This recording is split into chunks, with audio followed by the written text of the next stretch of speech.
దేవుడు బహుమతి ఇవ్వటం కానీ శిక్షించటం కానీ చేయడు. ఆయన ఉన్నాడు అంతే. అది ఆయన స్థితి.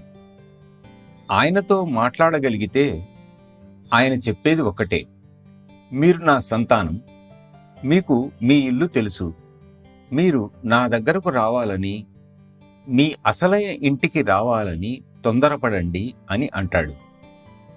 మీరు ఇక్కడికి సత్సంగానికి వచ్చి ధ్యాన సమయం అంతా తొందరగా వెళ్ళాలని చూస్తుంటారు.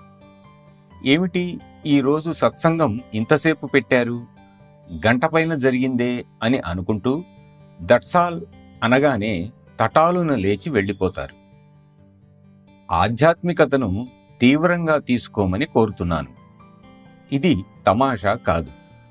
మీరు కావాలంటే పోగొట్టుకున్న డబ్బుని గాని, ఆరోగ్యాన్ని గాని, కీర్తిని గాని తిరిగి పొందగలరు, ఒక్క సమయాన్ని తప్ప.